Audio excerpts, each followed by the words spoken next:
फिर एक बार प्रभु यीशु मसीह के नाम से आपका स्वागत अभिनंदन करते हैं। और साथ ही साथ मैं जानता हूं कि परमेश्वर इस शाम के वक्त आपके हृदय से बातें करने पर है। परमेश्वर अद्भुत चीज़ें आपके जीवन में करने पर है। और आज जैसे कि हम बात करने पर है उन शिक्षकों के बारे में और उनकी शिक्षाओं के बारे में जिसे हम झूठे शिक्षक कहते हैं। और वचन इसके बारे में बहुत और ढेर सारा बातें करता है। और आप में से बहुत सारे लोग होंगे जो हमें लाइव देख रहे हैं और आपके मन में एक प्रश्न होगा या सवाल होगा कि क्यों आप इन दिनों में इन चीज़ों के बारे में प्रचार कर रहे हैं। और भी बहुत सारे विषय हैं और भी बहुत सारी बातें जानना चाहते हैं मसीह के देह, लेकिन आप इस विषय के बारे में क्यों प्रचार कर रहे हैं। सीधे हम जाते हैं प्रेरितों के काम अध्याय 20। मैं चाहता हूं कि अगर जो लोग हमें लाइव देख रहे हैं, आपके पास अगर आपका बाइबल है तो मेरे साथ अपने बाइबल को खोलें। प्रेरितों के काम अध्याय 20 और मैं आपके लिए एक वचन पढ़ता हूं। उस वचन को आप अच्छे से अपने बाइबल में देखें। 28 नंबर के वचन में ऐसे लिखा है, इसलिए अपने और पूरे झुंड की चौकसी करो जिसमें पवित्र आत्मा ने तुम्हें अध्यक्ष ठहराया है कि तुम परमेश्वर की कलीसिया की रखवाली करो जिसे उसने अपने लहू से मोल लिया है। बाइबल कहता है कि आपको क्या करना है, अपने आप को और परमेश्वर की जो कलीसिया है उसका मुखिया आपको ठहराया है। आप एक अध्यक्ष हो या आप मुखिया हो, आप एक इंपॉर्टेंट व्यक्ति हो। और बाइबल ऐसे कहता है कि आपको अपनी रखवाली करना है और साथ ही साथ कलीसिया की रखवाली करना है। और मैं आपको बताना चाहता हूं ना, कलीसिया की रखवाली करने के लिए उदाहरण के तौर पर अगर कोई भेड़िया उस भेड़ के झुंड में आता है तो जो चरवाहा होता है या जो रखवाला होता है या जो अगुआ होता है वो उस भेड़िए को अपने गोद में लेकर वो उसको सहला नहीं सकता है। अगुआ क्या करेगा, लाठी उठाएगा और भेड़िए को वहां से भगाएगा। और कुछ ऐसी टीचिंग्स और कुछ ऐसी शिक्षा इन दिनों में बहुत ज़रूरी है जिससे हम जान पाएंगे कि सच्चे शिक्षक कौन है, झूठे शिक्षक कौन है, सच्चे शिक्षक क्या करते हैं और झूठे शिक्षक क्या करते हैं। साथ ही साथ मैं आपको यह भी बताना चाहता हूं कि मैं केवल हमारे जो कलीसिया के लोग हैं या हमारी जो कलीसिया है, हम केवल उन्हीं के लिए प्रचार नहीं कर रहे हैं, लेकिन हम प्रचार कर रहे हैं हर एक राष्ट्रों के लिए और हर एक व्यक्ति जो इस पृथ्वी पर है, हर एक सेवक जो इस पृथ्वी पर है, हर एक विश्वासी जो इस पृथ्वी पर है, हम उनके लिए यह संदेश लेकर आ रहे हैं। और मैं विश्वास करता हूं कि जब आप इन संदेश के दृष्टिकोण से लोगों को देखने का प्रयास करोगे, आपको पता चल जाएगा कि सच्चे सेवक कौन है और झूठे सेवक कौन है, सच्चे उपदेशक कौन है और झूठे उपदेशक कौन है, सच्चे प्रीचर्स कौन है और झूठे प्रीचर्स कौन है, सच्चे प्रीचर्स क्या करते हैं और झूठे प्रीचर्स क्या करते हैं। आप इसका अंदाजा लगा पाओगे। बहुत सारे लोग मुझे सवाल करते हैं कि आप इन दिनों में ऐसे सब चीजें क्यों सिखा रहे हो। आप एक अच्छे शिक्षक हो और आप बहुत सारी बातें सिखा सकते हैं। मैं आपको बताना चाहता हूं, मैं इसलिए सिखा रहा हूं क्योंकि बहुत सारे उपदेशक इन दिनों में उभर रहे हैं जो झूठी शिक्षाओं को लेकर आ रहे हैं। वे आएंगे परमेश्वर के नाम से, वे बताएंगे आपको पवित्र शास्त्र में से, लेकिन उनका मनसा, उनकी मानसिकता या उनका सोच विचार बहुत अलग है और आगे को जाकर ये झूठे भविष्यवक्ताओं में, झूठे उपदेशकों में गिने जाएंगे। हालांकि अभी वे झूठे शिक्षक नहीं है, अभी वे झूठे उपदेशक नहीं है, लेकिन आने वाले दिनों में यह गिने जाएंगे। और मैं आपको सावधान करने के लिए इन संदेशों को मैं आपके पास लेकर आ रहा हूं। देखो उसके आगे बाइबल क्या कहता है। बाइबल कहता है 29 और 30 नंबर के वचन में, प्रेरितों के काम अध्याय 20 29 और 30 नंबर के वचन में ऐसे लिखा है, मैं जानता हूं कि मेरे जाने के बाद फाड़ने वाले भेड़िए तुम में आएंगे जो झुंड को ना छोड़ेंगे। तुम्हारे बीच में से भी ऐसे ऐसे मनुष्य उठेंगे जो चेलों को अपने पीछे खींच लेने को टेढ़ी मेढ़ी बातें कहेंगे। बाइबल कहता है कि तुम्हारे बीच में से ऐसे मनुष्य उभरेंगे कि चेलों को टेढ़ी मेढ़ी बातें कहते हुए, यहां वहां की बातें कहते हुए वो अपनी ओर लोगों को कर लेंगे। अब सबसे पहला चिन्ह झूठे उपदेशकों के लिए, सबसे पहला चिन्ह झूठे शिक्षकों के लिए, सबसे पहला चिन्ह ऐसे लोगों के लिए जो इन दिनों में भरमाने वाली आत्माओं से ग्रसित है। बाइबल कहता है कि तुम्हारे बीच में से वो निकलेंगे, वो बाहर से नहीं आएंगे, वो बाहर से नहीं आएंगे। पहले वो बहुत अच्छे रहेंगे, हम उन्हें बहुत अच्छे से जानते होंगे, हम शायद उनके साथ संगति करते होंगे, हम शायद क्या कहते हैं, उनको बहुत अच्छे से फॉलो करते होंगे। और ऐसी सेवक, ऐसी लोग, बाइबल कहता है, पौलुस कहता है यहां पर कि तुम्हारे बीच में से ऐसे सेवक उभरेंगे जो टेढ़ी मेढ़ी बातें कहकर चेलों को या लोगों को अपनी तरफ कर लेंगे। जो सेवकाई इन दिनों में लोगों की कलीसियाओं को तोड़ रहा है, जो सेवकाई परिवारों को तोड़ रहा है, जो सेवकाई डिस्टर्बेंस लेकर आ रहा है, जो सेवकाई विभाजन लेकर आ रहा है, ऐसी सेवकाई से आपको दूर रहना है, क्योंकि ये झूठे उपदेशक हैं, ये झूठे उपदेशक हैं और ये टेढ़ी मेढ़ी बातें कहकर लोगों को अपनी तरफ खींच लेते हैं। मैं आपको एक सबसे नॉर्मल चिन्ह बहुत ही आसानी से आपको पता चल जाएगा कि कौन सा सेवक परमेश्वर की ओर से है, कौन सा सेवक परमेश्वर की ओर से नहीं है, या कौन सा संदेश परमेश्वर की ओर से है और कौन सा संदेश परमेश्वर की ओर से नहीं है। आपको बहुत इजी तौर पर मालूम पड़ जाएगा, और वो है भाषा। वे सेवक जो प्रचार करते हैं या जिनका आप सुनते हैं, आप देखना है कि वो किस प्रकार की भाषा का इस्तेमाल करते हैं। मैं आपको कहना चाहता हूं ना, अगर वो सेवक के भाषाओं में संसारिक भाषा है, तो मैं आपको बताना चाहता हूं वो सेवक संसार से जुड़ा हुआ है, वो संसार की आत्मा से जुड़ा हुआ है और वो संसार की तौर पर व्यवहार कर रहा है। बाइबल कहता है कि परमेश्वर का और संसार का कोई वास्ता नहीं है। बाइबल कहता है कि परमेश्वर के दुनिया का और इस संसारिक दुनिया का कोई वास्ता नहीं है। परमेश्वर के लोग और इस संसार के जो लोग हैं उनका कोई वास्ता नहीं है। आप उनके साथ मेल नहीं कर सकते हैं। हाँ, आपको उनके पास जाना है परमेश्वर के राज्य को उनके जीवन में लेकर आने के लिए, लेकिन आप उनके जैसे रिलेट नहीं कर सकते हैं, आप उनके जैसे गाली गलौच नहीं कर सकते हैं, आप उनके जैसे व्यवहार नहीं कर सकते हैं, आप उनके जैसे घमंड नहीं कर सकते हैं, आप उनके जैसे नाराजगी नहीं रख सकते हैं, आप उनके जैसे, जब अगर कोई मुझसे बात नहीं कर रहा है तो वो उससे भी बात नहीं करना चाहिए। ये जो आत्माएं हैं, ये जो भरमाने वाली आत्माएं हैं, ये जो भरमाने वाली टीचिंग्स है, जब आप इन टीचिंग्स को सुनोगे तो मैं आपको बताना चाहता हूं कैसे आपको पता चलेगा कि ये बातें प्रभु की ओर से है या नहीं है। उनके शब्दों के जरिए।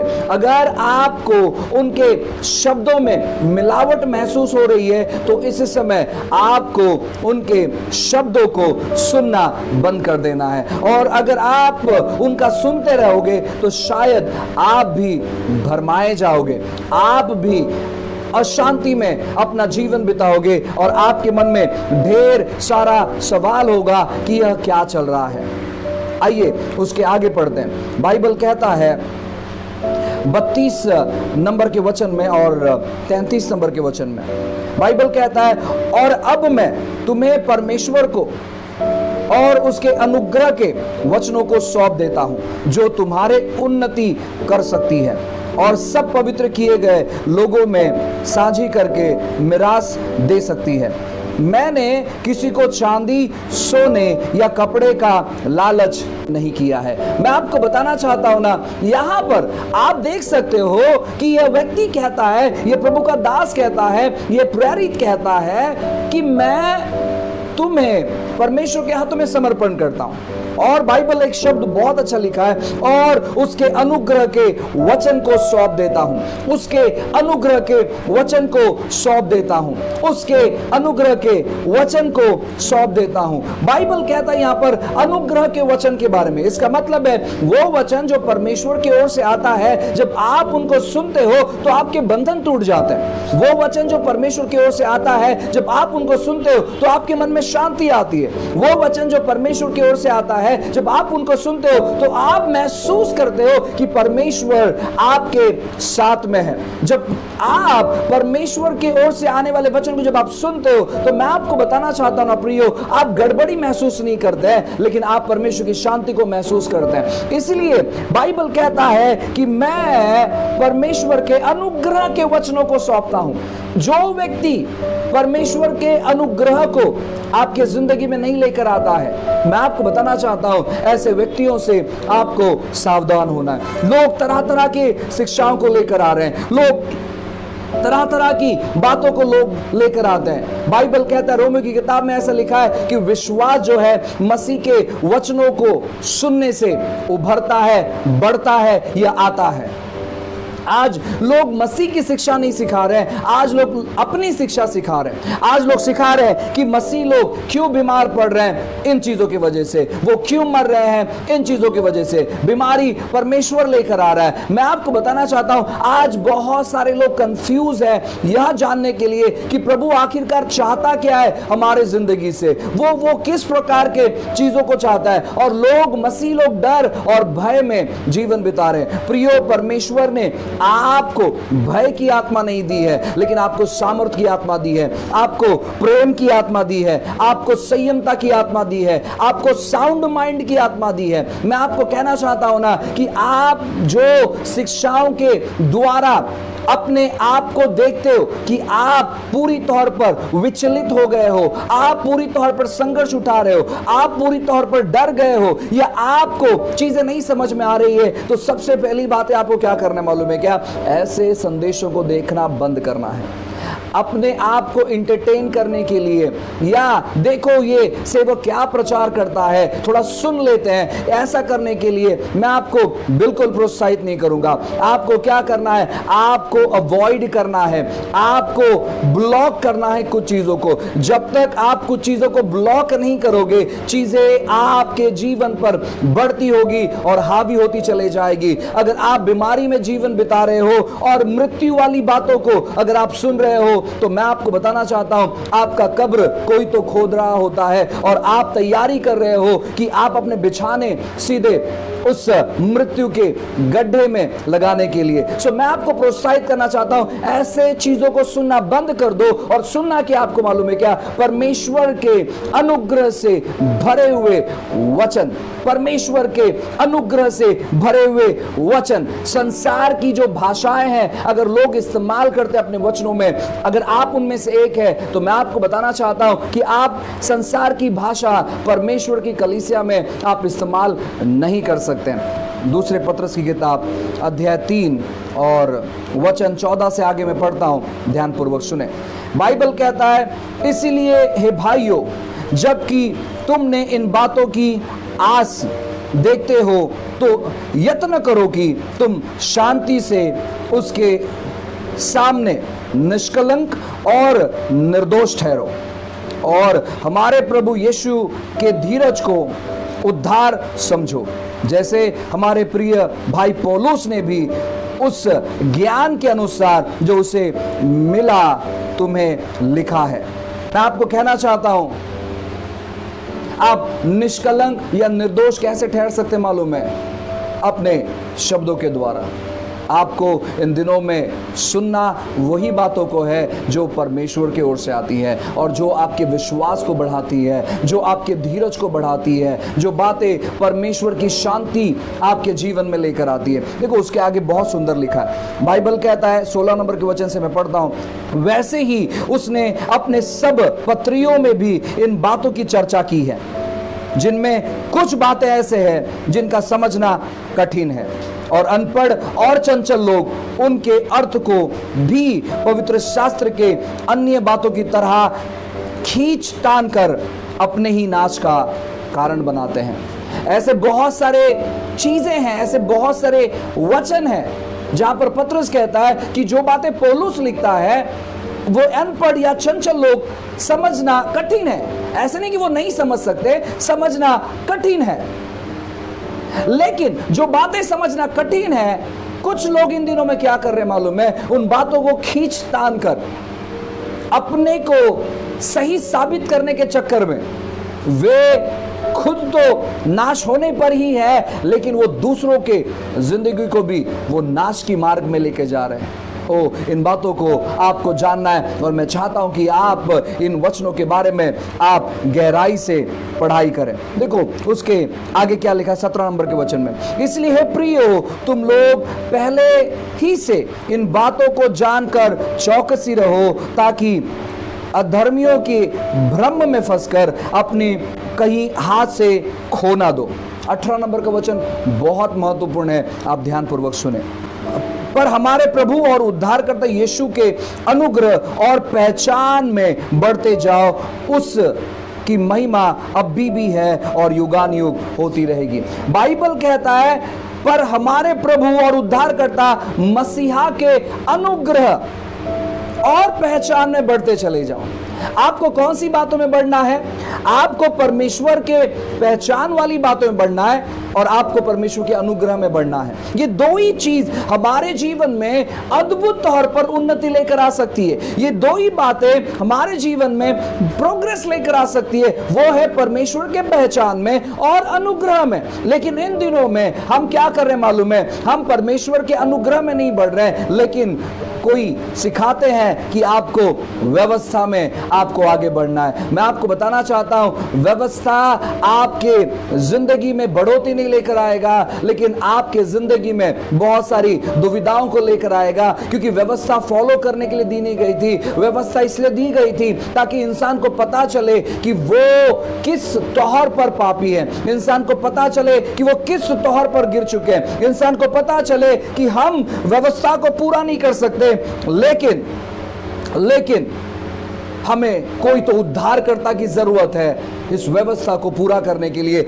हमारे जगह पर। और मैं आपको कहना चाहता हूं प्रियो, इन दिनों में ये बातें बहुत जरूरी है। आप कौन सी बातें सुन रहे हैं ये बहुत जरूरी है। ऐसे लोगों को सुनना बंद करो जिनके मुंह से अनुग्रह के शब्द नहीं निकलते हैं, जिनके प्रचार हमें परमेश्वर की ओर केंद्रित नहीं करते हैं। आपको मालूम है, जो झूठे प्रचारक होते हैं या झूठे शिक्षक होते हैं, शुरुआत में वो बहुत अच्छे रहते हैं, लेकिन धीरे धीरे कर लोग उनकी प्रशंसा करना चालू करते हैं, क्योंकि उनका शिक्षण ऐसे होता है, उनका टीचिंग ऐसे होता है, लुभाने वाली बातें।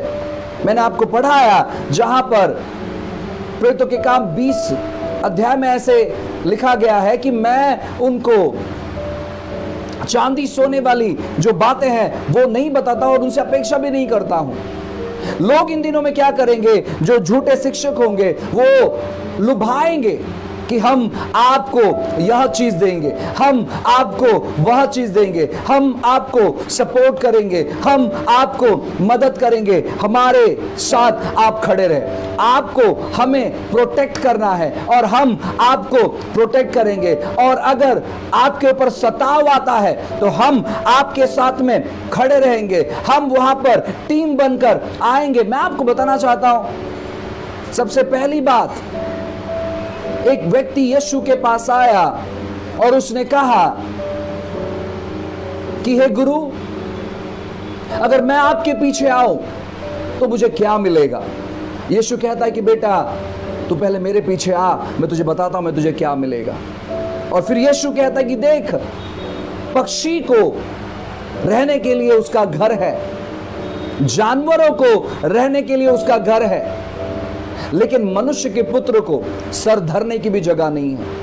यीशु का यह प्रचार है। लेकिन जो झूठे सेवक हैं वो क्या कहते हैं कि आप हमारे साथ एक हो लो, हम जो सिखा रहे हैं वो लोगों तक बांटो और हम आपकी जरूरतों को पूरी करेंगे। मैं आपको बताना चाहता हूं, अगर ऐसे लालच के पीछे आप चल रहे हैं तो आप बहुत बड़ी दुविधा में, ऐसे लालच के पीछे मत चले। बहुत सारे मसीह लोग एक सवाल पूछते हैं और वो यह सवाल है कि अगर हम मर जाएं तो कोई तो गाड़ने वाला होगा, और जिसके पास गाड़ने की विधि का जो सर्टिफिकेट्स है वो अगर होगा, हम उसके साथ जुड़े रहेंगे।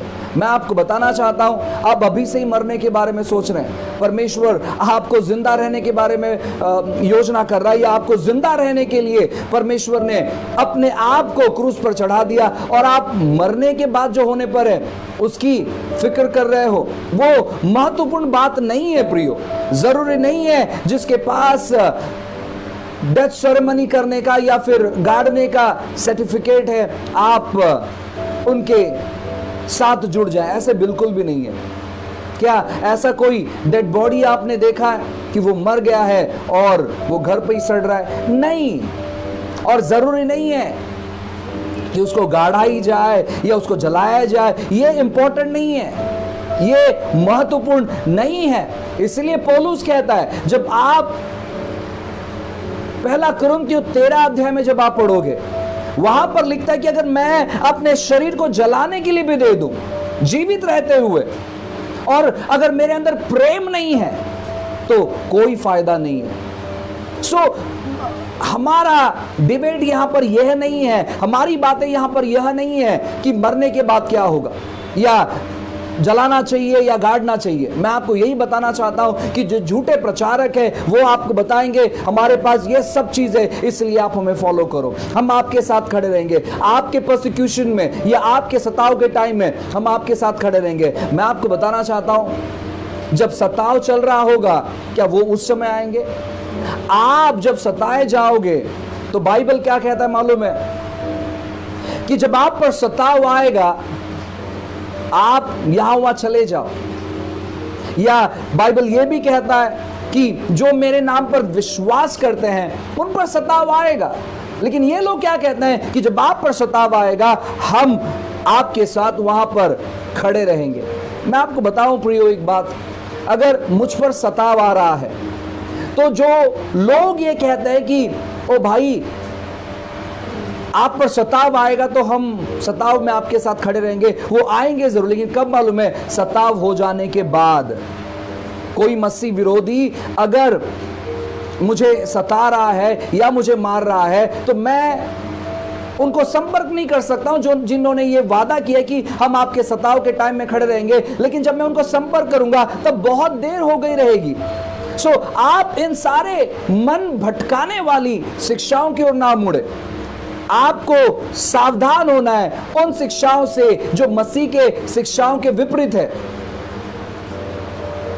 उन शिक्षाओं से जो मसीह ने सिखाया उसके अगेंस्ट में लोग शिक्षा देते हैं, और वो बताएंगे कि ये सारे चीज देखो ये बाइबल में से है, ये सारी बातें देखो ये बाइबल में से है। वो ऐसी ऐसी बातें आपके सामने रखेंगे, लुभाने वाली बातें। आपको लगेगा कि अरे यार इतने सारे लोग इनके साथ जुड़े हैं, ये जरूर अच्छा व्यक्ति रहेगा। तो मैंने आपसे कहा बीच में कि जो लोग हमारे बीच में से उठेंगे या उभरेंगे वो बहुत सुंदर, बहुत अच्छे रहेंगे। और लोग धीरे धीरे करके क्या कहेंगे मालूम है? कोई कहेगा कि आप यूहन्ना के जैसे रेवलेशन वाले व्यक्ति है, कोई कहेगा कि सच में मैं आपके अंदर पौलुस को देखता हूं, और धीरे धीरे कर कर वो चेलों से बाहर आकर वो सीधा कहेंगे सच में आप यीशु है, सच में आप यीशु है। और यह व्यक्ति जो प्रचारक है वो अपने आप को उसी प्रकार देखने लगेगा, और एक दिन ऐसे आएगा जहां पर वो डिक्लेयर करेगा कि देखो आने वाला मैं ही हूं। ऐसे बहुत सारे लोग होकर गए हैं, ऐसे बहुत सारे लोग होकर गए हैं।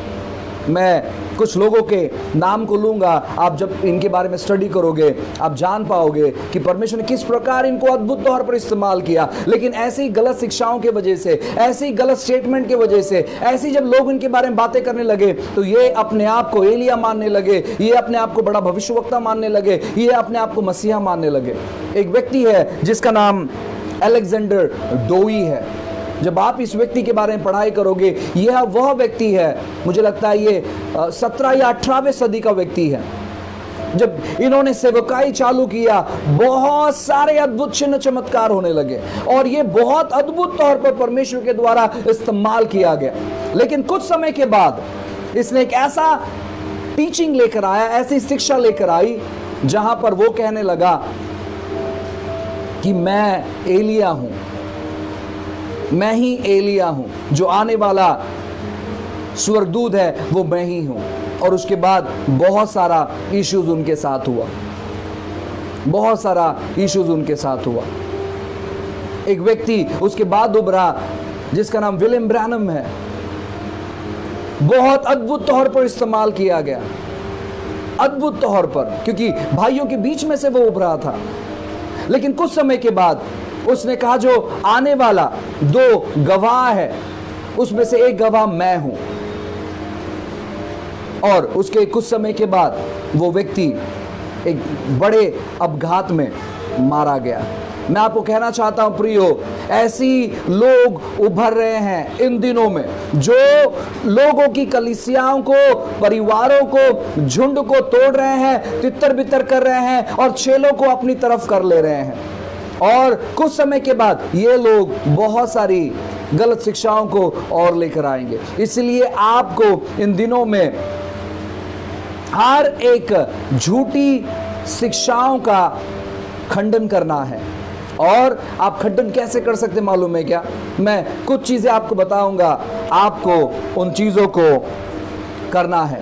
सबसे पहली बात, अगर आप ऐसे लोगों से जुड़े हैं, या मैं ऐसे कहना चाहूंगा कि अगर आप ऐसे लोगों को फेसबुक के माध्यम से, यूट्यूब के माध्यम से, व्हाट्सएप के माध्यम से अगर आप सुन रहे हैं, जिनको सुनने के बाद आप परमेश्वर की शांति को महसूस नहीं करते हैं, आप यह महसूस करते कि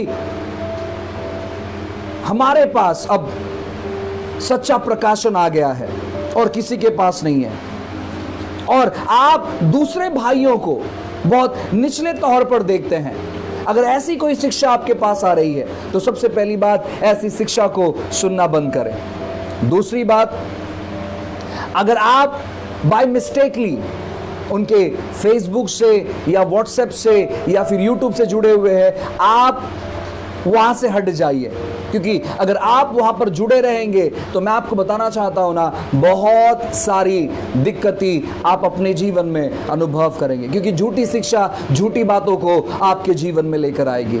अगर वो बातें जो परमेश्वर की ओर से नहीं है, इसका मतलब है कि वो बातें कहीं ऐसी दुष्ट से है जो आपके जीवन में बहुत सारे विपत्ति को लाने पर है। इसलिए आपको क्या करना है? ऐसी बातों को सुनना बंद करना। इन दिनों में ऐसी चीजों को हो रहे हैं जो लोग कहते हैं कि बस हम ही हैं और बाकी कोई भी परमेश्वर की ओर से नहीं है। परमेश्वर ने हमें ही इस सदी के लिए चुना है, परमेश्वर ने हमें ही नियुक्त किया है, बाकी सब लोग गलत है। ये जो हमारे बीच में से जो झूठे शिक्षक उभरते, वो क्या करते मालूम है क्या? वो हमारे जैसे नहीं सिखाते, वो कुछ ऐसी शिक्षाओं को लेकर आते हैं जो सबसे अलग होगा, और वो बाकी सब लोगों को वो गलत ठहराते हैं। वो कहते देखो ये झूठे लोग हैं, ये झूठे लोग हैं, लेकिन असल में वे झूठे लोग रहते हैं। आपको मैं वापस कहना चाहता हूं, जो झूठे सेवकों के पीछे, झूठे उपदेशकों के पीछे, झूठे भविष्यवक्ताओं के पीछे जो लोग चलते हैं, वो लोग केवल अपने अपने झुंड में रहते हैं, वो किसी के साथ मिलते जुलते नहीं है, वो लोगों को आदर सम्मान नहीं देते हैं, वो लोगों की बेइज्जती करते हैं और वो लोगों को बताते हैं कि आप लोग सही नहीं हो, हम सही सिद्धांत में हैं, लेकिन आप जो है आप गलत सिद्धांत में हो। इस प्रकार की शिक्षाएं वो लोगों को देते हैं। क्या आप ऐसी शिक्षाओं में फंस गए? क्या आप ऐसी बातों में फंस गए जो अपने आप को सही शिक्षा के अधीन रहने वाले विश्वासी समझते हैं और बाकी सब लोग गलत शिक्षाओं में? क्या आप ऐसे शिक्षाओं में फंस गए हैं? अगर आप ऐसे शिक्षाओं में फंस गए तो मैं आपके लिए प्रार्थना करता हूं इस समय कि आप ऐसी शिक्षाओं से जल्द बाहर आ जाएं। और अगर आप नहीं फंसे हैं तो प्रभु की स्तुति हो, परमेश्वर ने आपको बचा कर रखा है। कई ऐसे लोग जो झूठी बातों में फंसे हुए हैं, झूठी शिक्षाओं में फंसे हुए हैं,